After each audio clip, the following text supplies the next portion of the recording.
Efésios capítulo 12, 11 a 22, diz assim: portanto, lembrai-vos de que, no passado, vós, gentios por natureza, chamados incircuncisão, pelos que se chamam circuncisão, feita pela mão de homens, estáveis naquele tempo sem Cristo, separados da comunidade de Israel, estranhos às alianças da promessa, sem esperança e sem Deus no mundo.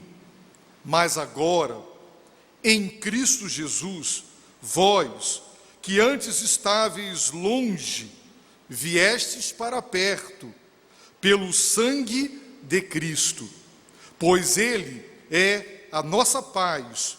De ambos os povos fez um, e derrubando a parede de separação, em seu corpo desfez a inimizade, isto é, a lei dos mandamentos contidos em ordenanças, para em si mesmo criar dos dois um novo homem, fazendo assim a paz, e pela cruz reconciliar ambos com Deus, em um só corpo, tendo por ela destruído a inimizade.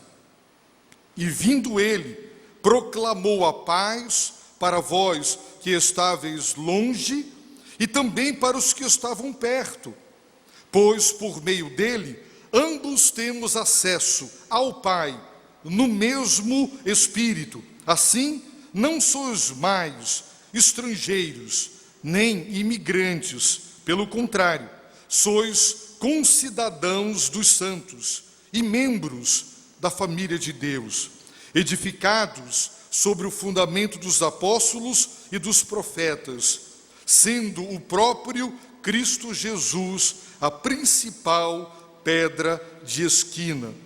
Nele, o edifício inteiro, bem ajustado, cresce para ser templo santo no Senhor, no qual também vós, juntos, sois edificados para a morada de Deus no Espírito. Querido Deus e eterno Pai, em nome e por amor do Senhor, inclina os nossos corações para Ti, suscita nossos espíritos, desperta-nos para ouvir a Tua voz. Em nome de Jesus. Amém.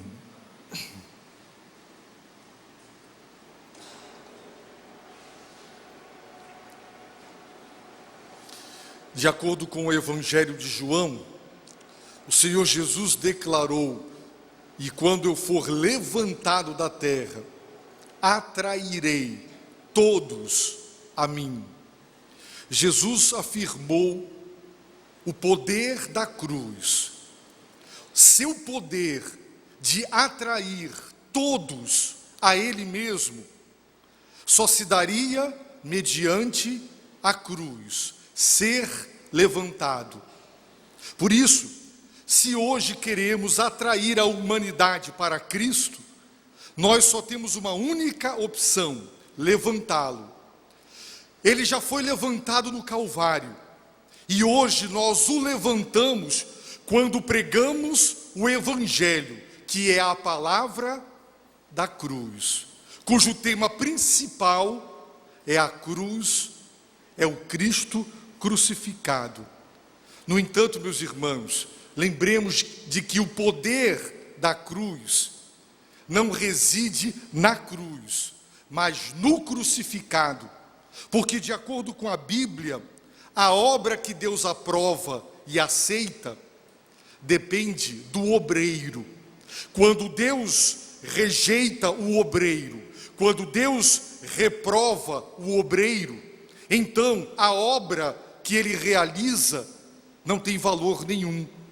Por isso, meus irmãos, milhares de pessoas morreram crucificadas, mas a cruz, e cada uma delas crucificada, não teve poder algum para salvar a humanidade, mas foi a santa pessoa de Jesus, o obreiro, quem o qualificou para a obra. Por isso, o poder da cruz emana do poder da pessoa santa e humilde do Filho de Deus. Precisamos levantar Jesus Cristo.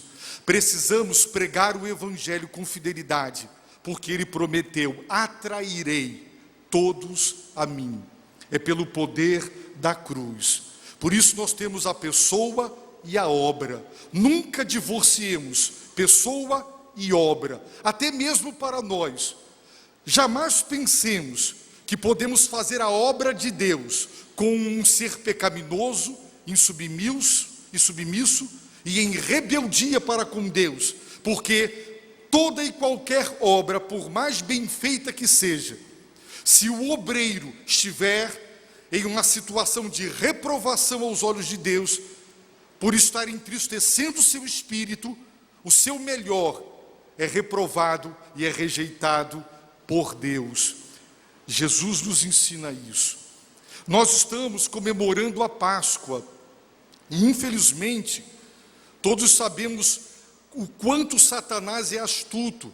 Ontem eu escrevi no jornal um artigo intitulado Ladrões que Corrompem, chamando Papai Noel e o Coelhinho da Páscoa de famigerados, porque satanicamente estas duas figuras foram introduzidas para roubar a cena e desviar a atenção do Senhor Jesus. Por isso nós cristãos jamais deveríamos comprar um ovo de Páscoa para os nossos filhos. E quando as pessoas dizem: mas os nossos filhos ficarão traumatizados porque todos ganham, eles precisam desde pequeno aprender a renunciar por amor ao Senhor, porque senão depois de grandes nós também diremos: bem, é injusto, eles são novos, por que dizer a eles que se guardem para o casamento, já que todos os seus coleguinhas também já vivem uma vida sexual ativa? Irmãos, é preciso aprender desde pequeno a pagar o preço pela verdade de Deus.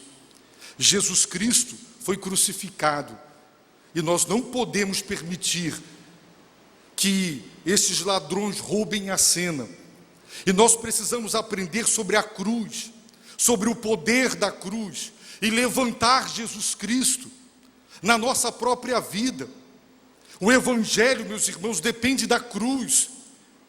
E nós vamos estudar esse texto que já foi considerado deste púlpito, para que os irmãos observem que a humanidade, quando criada por Deus, era unida, mas em virtude da queda, a humanidade se tornou desunida. O ser humano se tornou brigão, o ser humano se tornou rixento, criador de confusão, de divisão, de hostilidades. As pessoas começaram a se separar, a se dividir, a encrencar umas com as outras, a julgarem-se melhores do que as outras e escravizarem outras para lhes servir. A história da humanidade é uma história de divisão, de desunião, de hostilidade, de rancor, de genocídios. Quando uma cultura julga a outra digna de morte e de ser exterminada, quantos genocídios, regionalismos, nacionalismos, quantas barreiras os seres humanos criam para separar e manter a separação e evitar a aproximação. Quantos divórcios, quantas separações, quantas pessoas sem se falar.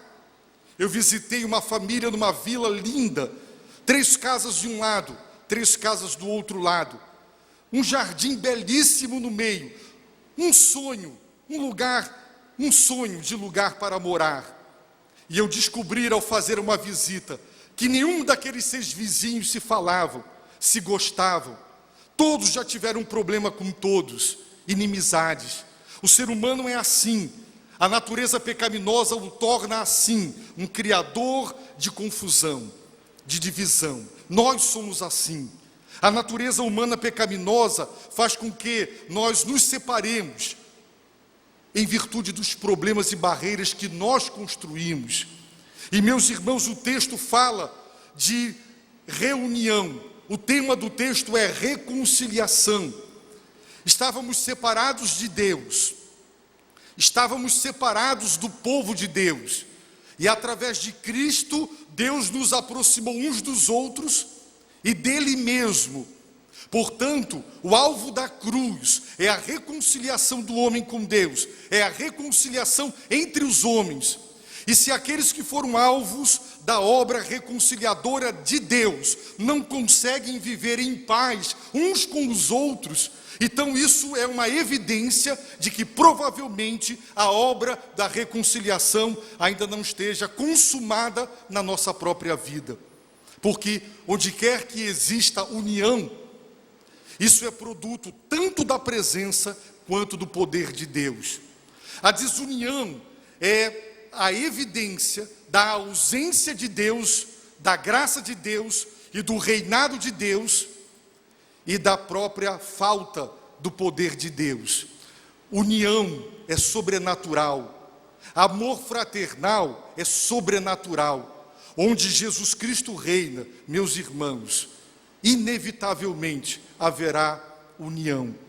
E Paulo está tratando exatamente desse tema, a reconciliação entre os homens, a reconciliação com Deus. Ele está tratando do tema de uma nova humanidade. Deus em Cristo está criando uma nova raça, uma nova espécie humana, que formará um novo povo, uma nova comunidade, que será constituída de pessoas de todas as nações, e ela será multinacional, de todas as culturas, e ela será multicultural. Ela será, meus irmãos, uma comunidade constituída por aqueles que foram reconciliados com Deus, a igreja católica, no sentido de universal, não a igreja local, que é uma expressão concreta da igreja universal, o corpo de Cristo invisível, que se vê através de cada igreja local, em cada lugar na face da terra. A igreja é o ponto de convergência, onde a nova humanidade e a nova raça humana e o novo povo, a nova nação, se encontrará. E tudo isso é produto do poder da cruz de nosso Senhor Jesus Cristo. Por isso, vamos considerar o texto. Os irmãos observem que a primeira palavra do verso 11 é portanto. Paulo acabara de falar que o estado dos seus destinatários e o nosso estado estávamos mortos. O salário do pecado é a morte. As nossas transgressões geraram morte espiritual. Assim estávamos. Mas graças ao amor de Deus, Ele nos deu vida junto com Cristo. Ele nos vivificou. Pela graça sois salvos por meio da fé. Isso não brota dos homens, nem das obras dos homens, é dom de Deus, para que ninguém se glorie. Portanto, lembrai-vos de que no passado, aqui Paulo, meus irmãos, fala para a gente da seguinte maneira: o verbo está no imperativo, no modo imperativo, é uma ordem, no tempo presente, que na língua grega equivale ao nosso gerúndio, portanto, uma ação contínua, ininterrupta, trata-se de uma ordem a qual devemos obedecer, a ordem de lembrar e de não parar de lembrar. E os irmãos sabem que existem duas maneiras de lidar com o passado. Existe um passado que precisa ser enterrado, sepultado e esquecido, porque ele estraga o nosso presente, ele inviabiliza o nosso futuro. Mas há um passado que nós nunca podemos esquecer, sem celebrar e sem exaltar. Lembrai-vos de que no passado, vós, agora os irmãos observarão a segunda pessoa do plural todo o tempo, vós. Quem sois vós? Gentios. A palavra gentio, etno, da onde vem a palavra etnia, como está no plural, vós, etnias. O judeu chamava quem não era judeu de gentio, não importa a nacionalidade, assim como para os gregos, quem não era grego era bárbaro, Quem não era judeu era gentio.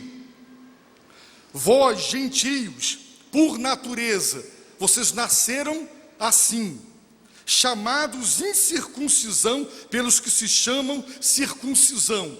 Deus deu a Abraão a circuncisão como um sinal concreto e visível da aliança incondicional que Deus fez com Abraão, de, através da sua posteridade, abençoar todas as famílias da terra. Portanto, a circuncisão era um sinal de que havia um pacto. Esta aliança é um sinal concreto de que eu tenho um pacto com a Dalimar. Quando eu olho para ela, eu me lembro, eu tenho um pacto, uma aliança, um compromisso de amor, de fidelidade e de companheirismo. Sim, o homem circuncidado, ele lembrava que ele tinha um pacto com Deus, ele devia obediência, ele era parte de uma comunidade pactuada com o Deus vivo e verdadeiro. Portanto, quem não era circuncidado e não tinha o sinal do pacto, é porque estava fora do pacto. E se os irmãos lerem as Escrituras, observarão que Deus fez um pacto com uma nação, que Ele escolheu dentre tantas, para por intermédio dela abençoar todas as famílias da terra. Mas Israel esqueceu o propósito da sua eleição. A Bíblia não explica a eleição, mas ela afirma sempre o propósito: abençoar as famílias da terra.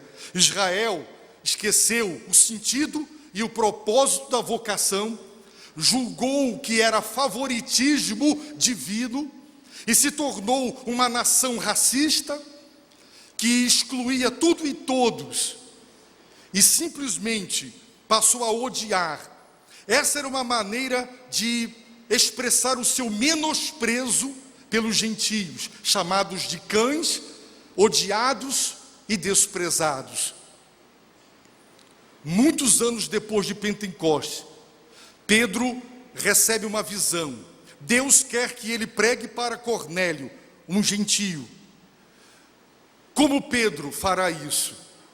Uma visão, um lençol, animais considerados na lei impuros, mata e come. E a resposta de Pedro é: não, eu nunca comi nada impuro. Então, quando ele está diante de Cornélio, ele conclui que ele não deveria considerar impuro. Ele disse para Cornélio e sua casa: era proibido a um judeu entrar na casa de um gentio, aproximar-se de um gentio e ter contato com o gentio.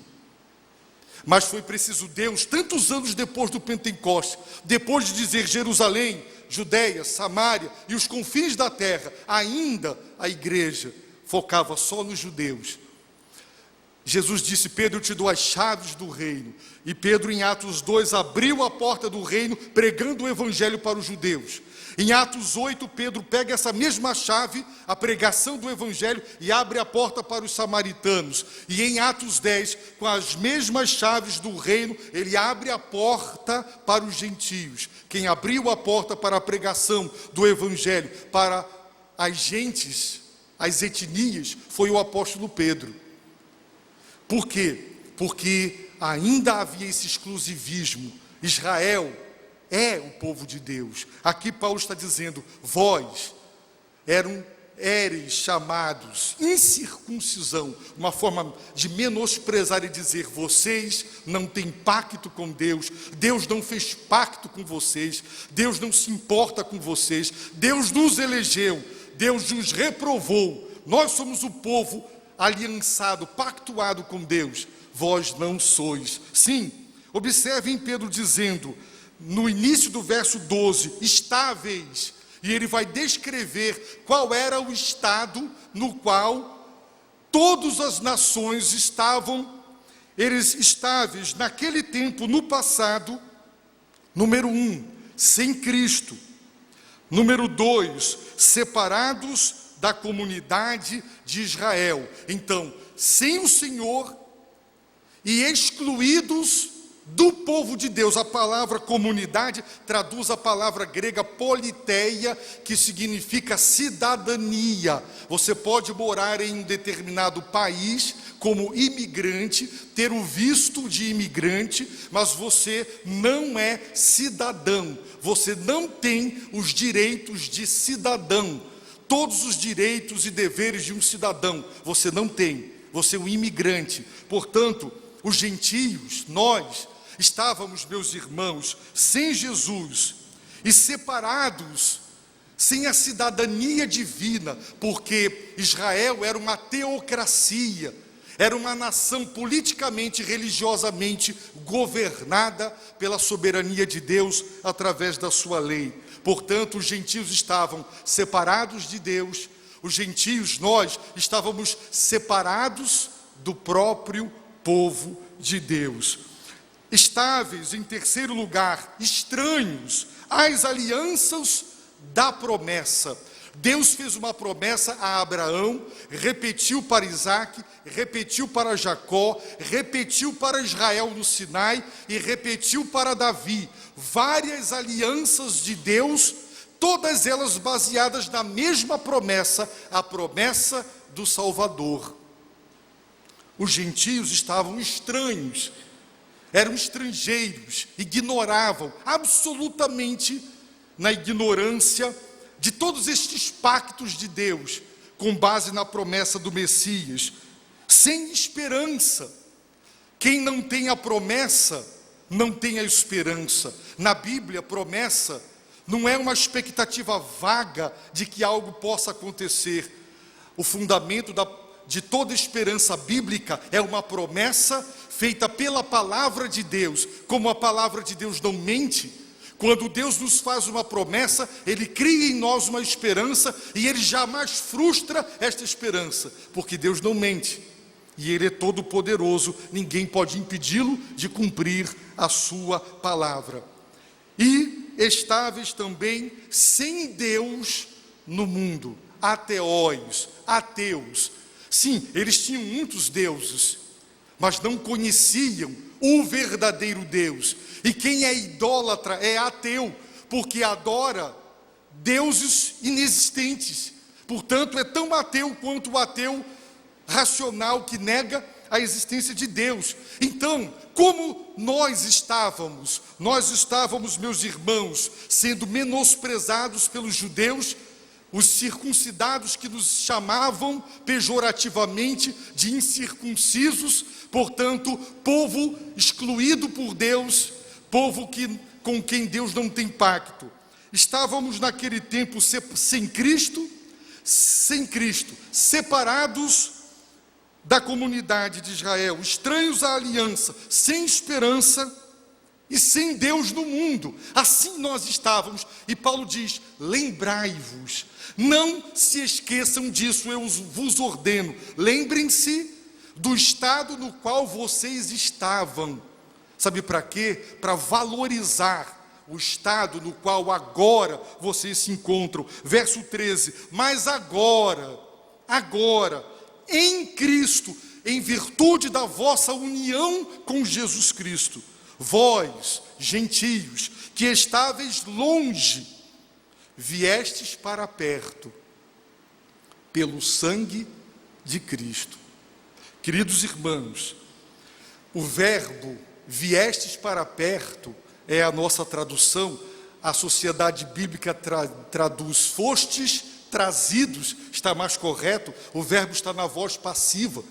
Deus nos trouxe, não fomos nós que nos aproximamos, estávamos distantes e decidimos vir para perto. Não, fostes aproximados, Deus nos trouxe. Paulo está dizendo: lembrem-se, vocês estavam longe, sem Cristo, sem pertencer ao povo de Deus, sem as alianças, sem promessa, sem esperança, sem Deus. Assim vocês estavam longes, mas Deus, pelo poder do Espírito Santo e do Evangelho, trouxe vocês para perto. Sabe como? Em Cristo, pelo sangue de Cristo. Em Cristo, significa em virtude da sua união com Ele, que ocorreu na conversão, quando vocês ouviram o Evangelho, e pelo sangue, quando historicamente houve o sacrifício. Queridos, nós estamos celebrando a Páscoa, e nós precisamos entender que o propósito da vida, da vinda e da encarnação é a cruz. Foi em Cristo, pelo seu sangue, que nós, que estávamos neste estado lastimável, sem Deus, sem esperança, sem pertencer ao povo de Deus, sem nada, mortos, foi graças a esse poder do Evangelho que nos trouxe para Deus, por causa da obra da cruz. Viestes para perto, fostes reconciliados, e agora ele vai começar a explicar como em Cristo, pelo sangue, Deus pelo Evangelho e pelo Espírito Santo nos trouxe para perto, nos reconciliou. Agora, meus irmãos, nós somos de Deus e somos parte do povo de Deus. Foi Ele quem alterou drasticamente o nosso quadro. Como? Pela cruz.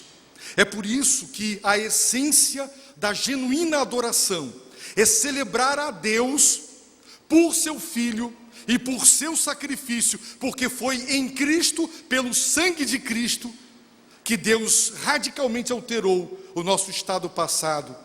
No passado éreis, estáveis, mas agora estás perto. A essência da verdadeira adoração é, meus irmãos, celebrar a obra da reconciliação. Não importa o quão triste eu esteja, em virtude dos meus próprios problemas, eles existem, todos os temos, todos. Eu sempre tenho dito, se eu perguntar aqui quem está com a vida exatamente do jeito que sonha, é provável que a maioria esmagadora levante a mão dizendo: a minha não está, ainda falta alguma coisa.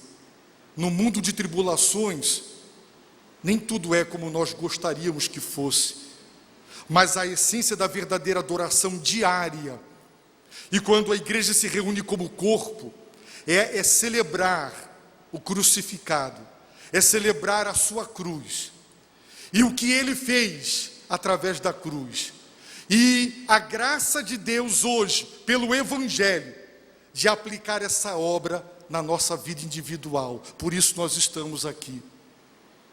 Você estava longe, sem Deus, sem esperança. Agora você tem Deus, tem esperança, tem salvação em Cristo pela cruz. Versículo 14, meus irmãos, Paulo começa dizendo: pois Ele é a nossa paz. Depois, meus irmãos, vejam a última frase do versículo 15: fazendo assim a paz.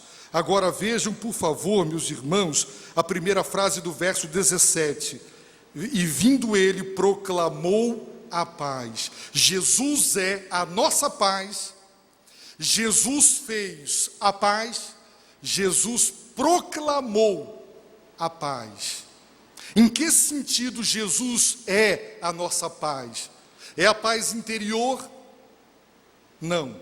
A paz que Jesus é o pacificador, Ele é a nossa paz, Ele é o nosso pacificador, significa que há uma inimizade entre Deus e os homens, entre os homens e Deus. A Bíblia nos apresenta como inimigos de Deus, e Deus como nosso inimigo. A ira de Deus está sobre aquele que não crê em Jesus Cristo. Deus o julgará, Deus o condenará. Há um destino de perdição eterna, há uma inimizade. E Jesus é o pacificador. Ele veio, meus irmãos, Ele é a nossa paz, e Ele fez a paz na cruz. E Ele proclama a paz que Ele fez. Ele a realizou. Portanto, lembrem-se, Ele só pôde fazer a paz por ser a paz. Ele estava em paz com Deus. Por quê? Porque nunca desobedeceu aos mandamentos de Deus. Essa pessoa em paz com Deus é que qualificou para Ele fazer a paz e lhe deu autoridade para proclamar a paz. E sabe como é que Jesus, a nossa paz, o nosso pacificador, agiu? De ambos os povos fez um. Olha o que ele fez. A humanidade era dividida entre judeus e gentios, e de todas as nações, alemão, japonês, austríaco, brasileiro, chileno, de todas as nações e judeus, Jesus uniu e fez um. Agora, meus irmãos, só existe um novo povo. Esse povo é a igreja. Segundo lugar, ele derrubando a parede de separação. Os irmãos ouviram falar do Muro de Berlim. Os irmãos já ouviram falar da cortina de ferro, a antiga na União Soviética, e também na cortina de bambu da China. Os homens constroem as barreiras para separar, para dividir e para impedir a aproximação. Existem barreiras assim como o Muro de Berlim, mas existem às vezes tantas barreiras entre um casal deitado sobre a mesma cama e debaixo do mesmo teto, e tem uma parede entre eles. Existem paredes entre os irmãos, invisíveis, mas elas existem, que separam, que dividem, que esfria relacionamentos, que nutre, amaga o rancor e mantém a separação. O judeu odiava os gentios. Os gentios, por sua vez, sentindo-se menosprezados por um povo que se julgava superior, também odiavam os judeus. O judeu sempre foi um povo odiado, porque era exclusivista e racista, e menosprezava todo mundo. Então, de uma humanidade dividida entre judeus e gentios, Jesus, meus irmãos, fez um só povo. E para fazer isso, primeiro ele derrubou a parede de separação. E antes de entrar nela, vamos lembrar as paredes do templo. Se os irmãos olharem um pouco sobre a geografia e buscarem uma imagem do templo, verão que existiam 3 pátios no mesmo nível do templo. O templo em Jerusalém fora construído sobre uma plataforma. Eu não sei quem já foi nos morros no Rio de Janeiro, mas você sobe, você pensa que tem um pico, e lá em cima tem um platô, e tem uma cidade lá em cima. Então, havia um platô sobre o Monte Sião, onde o templo foi construído. Nesse nível do templo, tinha ao redor do templo o pátio dos sacerdotes. Só os sacerdotes podiam andar ali. Um pouco no lado leste, tinha o pátio dos homens. E mais distante ainda, o pátio das mulheres. Então você descia 5 degraus e tinha um muro. Cruzava o muro, mais 14 degraus, e você tinha um segundo muro. E do outro lado desse segundo muro era o pátio dos gentios. Vamos supor que hoje Israel conseguisse dominar completamente Jerusalém, destruísse a mesquita que lá está construída e reconstruísse o templo, que é o sonho da nação judaica. Nós vamos fazer uma caravana para visitar Jerusalém. Os irmãos sabem onde nós ficaríamos? No pátio dos gentios. Nós não poderíamos cruzar esse muro, essa parede, essa barreira. De determinada distância, haviam placas escritas em grego, em latim e em hebraico. Quem gentio cruzar, pena de morte. Proibidos de se aproximar, ou seja, vocês estão excluídos de Deus. O templo representa a presença de Deus, e vocês também não podem estar no meio do povo de Deus, adorando a Deus, porque vocês estão separados de Deus, e vocês também estão separados de nós, o povo de Deus. Esses muros de separação, Paulo está dizendo, na cruz do Calvário, Jesus derrubou esse muro. Quando Paulo escreveu isso, o muro ainda estava lá, que só foi destruído no ano 70, quando o general Tito destruiu Jerusalém. Mas na cruz, Paulo está dizendo, Jesus derrubou a parede de separação em seu corpo, no Calvário. Ele desfez a inimizade. Irmãos, o que faz com que as pessoas construam barreiras é a inimizade. A inimizade está dentro do coração do homem. O ser humano caído em pecado, ele é um ser cheio de inimizades. Ele exclui o outro. Você tem uma cor que não é a minha cor, então se separa. Você tem uma cultura que não é a minha cultura. Você tem uma língua que não é a minha língua. Quantos genocídios, meus irmãos, na África, na Europa, antiga Iugoslávia, Tchecoslováquia, a Sérvia e aqueles povos tentando se exterminarem mutuamente. Por que isso? Porque divisão, separação, ódio, pessoas que não se falam. O ser humano é rixoso, é criador de caso, é brigão. E as pessoas estão sempre com inimizades por tantas coisas e por nada, por ninharia. Porque a inimizade está dentro do coração do homem. E na cruz, em seu corpo, Jesus desfez. A palavra significa aboliu ou anulou, tornou sem efeito a inimizade, que geraram paredes. Agora, sabe qual era a fonte? A fonte era a lei dos mandamentos contidos em ordenanças. A lei cerimonial judaica, que dizia animal impuro, animal puro, e que proibia contato do judeu com o gentio. A própria lei cerimonial de Deus, que fora dado não para excluir, mas ensinar santidade. Irmãos, essa tensão é que precisa ser muito bem compreendida. O Senhor nos chama do mundo para Ele, e Ele nos envia de volta ao mesmo mundo com a mensagem da redenção. Quando Deus manda que nós não amemos o mundo, é a pecaminosidade do mundo. Quando Deus diz, saia do mundo, afaste-se do mundo, não seja mundano, não pactue com os valores pecaminosos da cultura. Mas Ele nos envia de volta ao mesmo mundo do qual Ele nos tira, com a mensagem do Evangelho. Israel não entendeu isso. Israel não entendeu o propósito da sua eleição, abençoar as famílias da terra, e não entendeu que as leis externas para ensinar pureza não era para excluir, mas para evitar o contato pecaminoso, o casamento misto, para que Israel fosse santo, uma nação enviada para os outros povos. No pacto de Deus com Israel, segundo o Êxodo, Israel se tornaria uma nação sacerdotal. Irmãos, uma tribo era sacerdotal.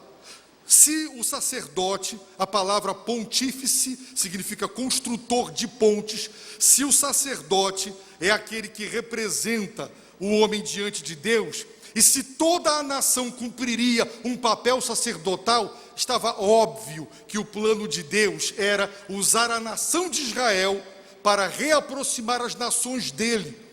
Mas essas leis, impuro, puro, não toque, não case com o gentio, ela foi entendida como nós somos melhores, nós somos superiores, não temos contato. E se esqueceram de ir conforme Deus queria. Lá em Isaías o Senhor diz, a minha casa será chamada casa de oração para todos os povos. Mas Israel se esqueceu disso. Então, essa lei dos mandamentos contidos em ordenanças, Cristo, quando morre na cruz, Ele cumpre a lei cerimonial e sacrificial, e simultaneamente Ele aboliu a lei que Ele acabou de cumprir. O que Ele deu autoridade para abolir foi o cumprir. Ele disse, eu vim para cumprir a lei, eu não vim para abolir. Primeiro ele cumpriu a lei. E o seu aspecto cerimonial e sacrificial, Ele aboliu, Ele desfez, Ele anulou. Portanto, no Novo Testamento, Deus disse para Pedro, não chame de impuro o que Deus santificou. E Pedro entendeu que ele podia entrar na casa de Cornélio e pregar, porque agora em Cristo, gentio não é mais impuro, ele é alvo da mesma graça do Senhor Jesus Cristo. Então, o que Jesus fez? Dos dois povos ele fez um, Ele derrubou a parede de separação em seu corpo, foi na cruz que isso foi colocado por terra. Ele desfez a inimizade, produto da lei. Com que propósito? Para em si mesmo, em seu próprio ser, dos dois, judeus e gentios, criar um novo homem. Homem aqui significa raça humana, uma nova raça, um novo povo, a igreja. A igreja, meus irmãos, é a nova raça, e o verbo criar aqui é usado por Paulo para dizer que a igreja é uma criação inédita de Deus. Deus criou os céus e a terra, Deus criou o homem, e ele descansou da obra da criação. Uma pessoa que se aposenta de uma atividade como carpinteiro, e depois então agora ele vai trabalhar como pintor, ele cessou o seu trabalho, mas ele mudou de atividade. Deus descansou da obra da criação, não da providência, que é o sustento, é a sustentação e o governo do universo. Nesse sentido, Deus continuou trabalhando, mas Deus voltou a criar, quando em Cristo Ele está criando um novo homem, uma nova raça humana, que constituirá uma nova nação, a igreja, constituída de membros de todas as raças, culturas, cor de pele, sexo. Em Cristo, Paulo disse, não tem livre, não tem escravo, não tem homem, não tem mulher, não tem rico, não tem pobre. Em Cristo, e por causa do seu sangue, todos nós agora somos reconciliados com Deus e uns com os outros. Paulo está falando, meus irmãos, que na cruz Jesus destruiu as inimizades entre os homens. Por isso eu quero fazer a seguinte pergunta: eu tenho inimigos? Eu tenho inimizades? Na cruz Jesus destruiu as inimizades. E se eu ainda tenho inimizades e não falo com alguém, tenho rancor de alguém, meu relacionamento esfriou por mágoa que eu não perdoo, irmãos, isso contraria a obra da cruz. Porque no versículo 14 está dizendo que ele desfez a inimizade entre os homens, para criar um novo homem, uma nova humanidade, fazendo assim a paz. Ele fez a paz na cruz. Agora, no versículo 16, ele vai dizer que a segunda reconciliação é a dos homens com Deus. Ele diz, e pela cruz, novamente ele afirma, reconciliar ambos, judeus e gentios, com Deus, em um corpo. A igreja é o ponto de convergência. Pela cruz de Cristo, no corpo de Cristo que é a igreja,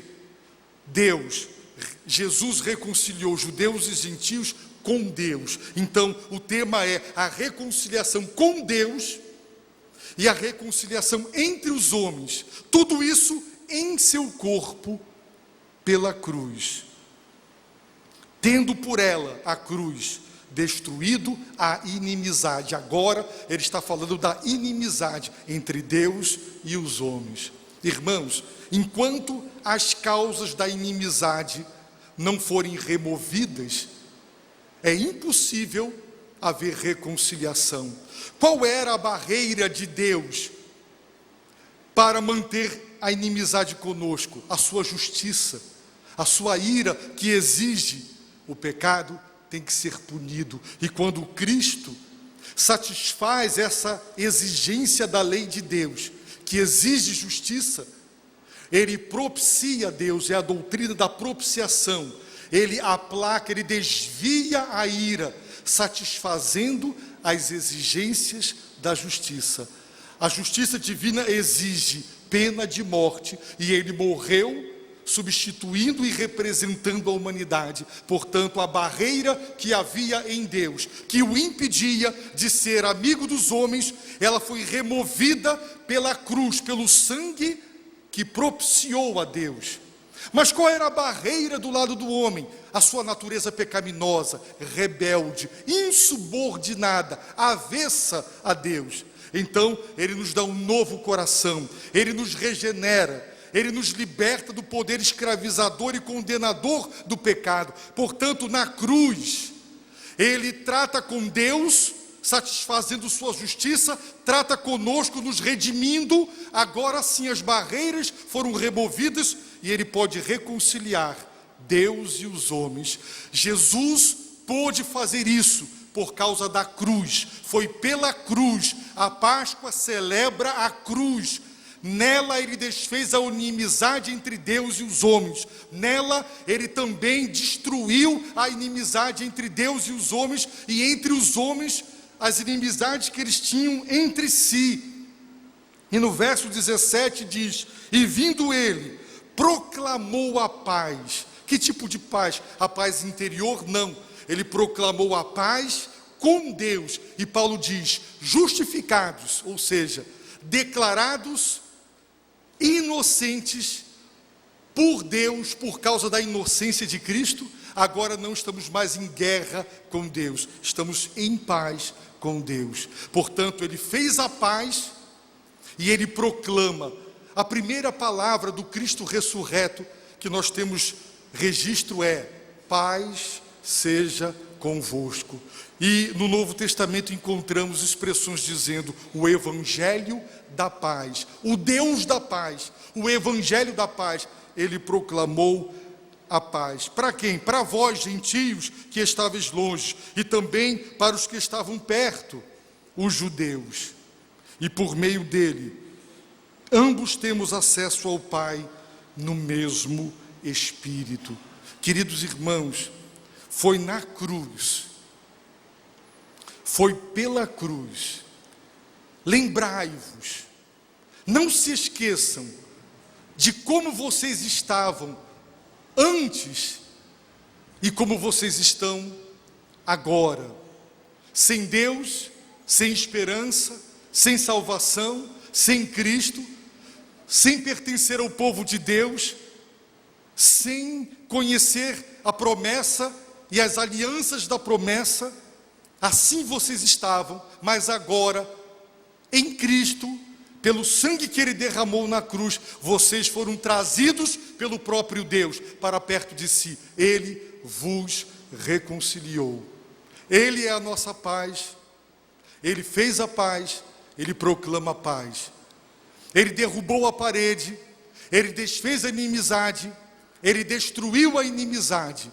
Por isso, meus irmãos, esse é o ideal. Que igreja maravilhosa! Uma comunidade reconciliada entre si e com Deus. Mas quando nós olhamos para o real, muitas vezes dizemos: que distância o real está do ideal, porque existem contenda entre os irmãos, malquerenças, rancores, irmãos que não se falam, que não se suportam, que não aguentam a presença do outro, ouvir a voz do outro, ou ver a imagem do outro. Casais, meus irmãos, que têm o Deus da reconciliação se divorciando. As inimizades destruídas na cruz. Irmãos, no contexto de Efésios 2, sabe o que é pecado? É reconstruir as barreiras que Ele botou por terra. Jesus destruiu as paredes que separam as pessoas. E quando nós reconstruímos isso, na nossa igreja pobre não entra. Nessa igreja só entra branco, não entra preto, não entra negro, não entra indígena. Nos Estados Unidos tem igrejas só de brancos, igrejas só de negros. Quando nós reconstruímos, aqui é uma igreja de classe média. Quando nós queríamos convidar pessoas da comunidade em uma determinada igreja no Rio, um dos líderes disse: aves de espécies diferentes não voam juntas. Nós somos uma igreja de classe média. Vocês querem trazer a favela para a igreja? Vocês querem subir o morro e trazer as crianças do morro? As crianças pobres, elas vão sujar, elas vão destruir, elas não têm educação. E aquilo foi apresentado numa reunião do conselho para barrar uma atividade de evangelismo na comunidade carente. Significa pecar, é reconstruir barreiras socioculturais, intelectuais, econômicas. A igreja, meus irmãos, é a nova raça. é o novo povo. E se a igreja for dividida, se a igreja for desunida, a sua força evangelística é quebrada. Por isso Jesus orou, dizendo: eu dei a eles a glória. Irmãos, o que o Senhor nos deu foi a glória que o Pai deu para o Filho deu para a igreja, para que sejam um, e o mundo saiba que tu me enviaste. Portanto, a união da igreja é prova da presença e do poder da presença de Cristo. A união e o amor entre os irmãos é a prova de que nós somos um povo reconciliado com Deus. A desunião, a divisão, ela é prova de que a cruz e o poder da cruz, o poder do Cristo crucificado, ele não está se manifestando em nós como deveria. Então nós temos o ideal descrito, que é o propósito de Deus para a igreja, e o real, a nossa congregação e as tantas centenas e milhares de outras em todos os lugares na face da terra. Eu termino então, meus irmãos, dizendo: não nos esqueçamos, vamos sempre lembrar o que nós éramos e o que nós somos agora, para adorar. Quando as tristezas da vida quiserem roubar a alegria da adoração, lembre-se: eu era perdido, eu iria para o inferno, eu estava sem Deus, sem esperança, sem Cristo. Agora eu tenho Cristo, eu sou reconciliado com Cristo, e eu vou para o céu. Então, ao lembrar do que éramos e do que somos, essa lembrança deve nos dar força para impedir que qualquer tribulação, desapontamento ou desgosto nessa vida, ou mesmo no seio da igreja, nos impeça de adorar e de servir o Deus vivo e verdadeiro.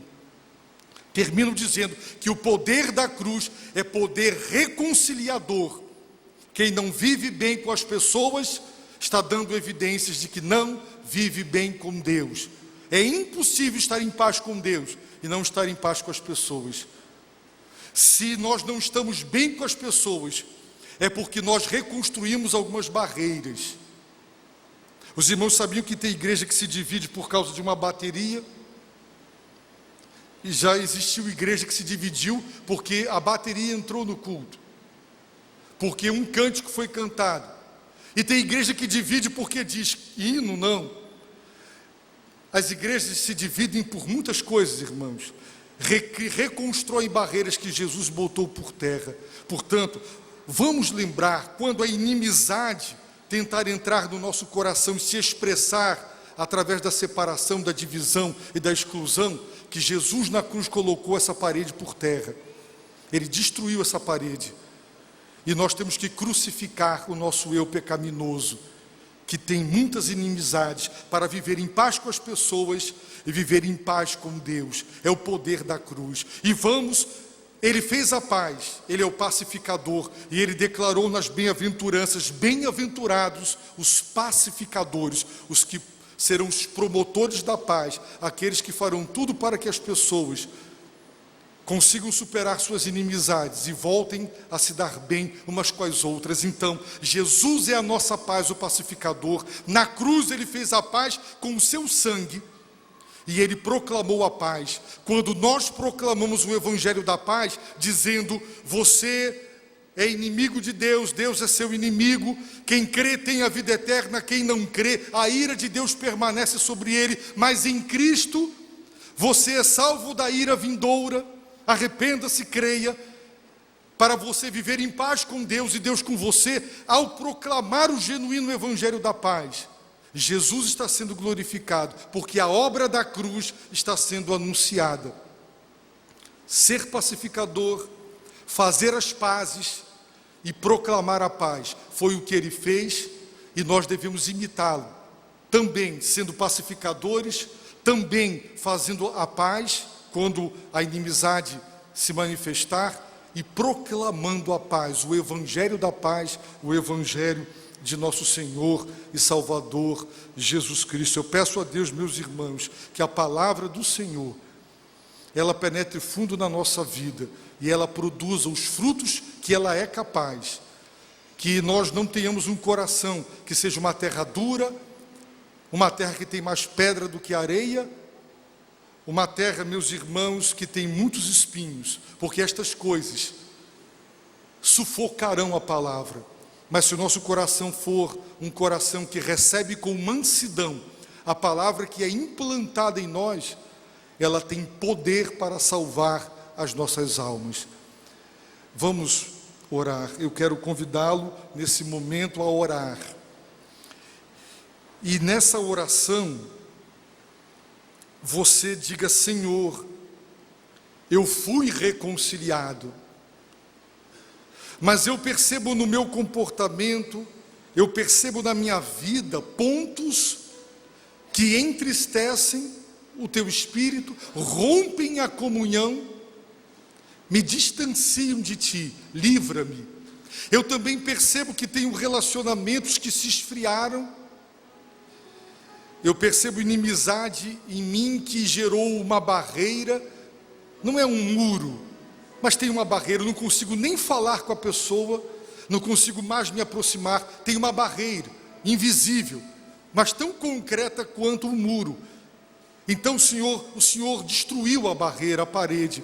Eu não quero reconstruir o que o Senhor destruiu.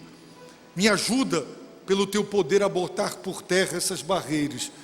Vamos confessar, meus irmãos, o que impede a nossa comunhão de reconciliados com Deus e uns com os outros.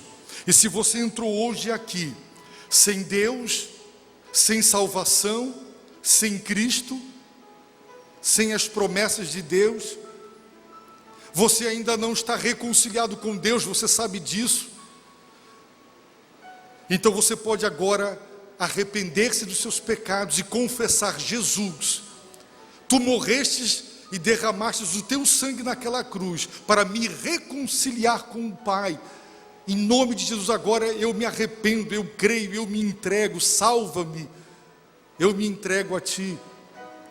Reconcilie-se com Deus hoje, pelo poder da cruz de Cristo.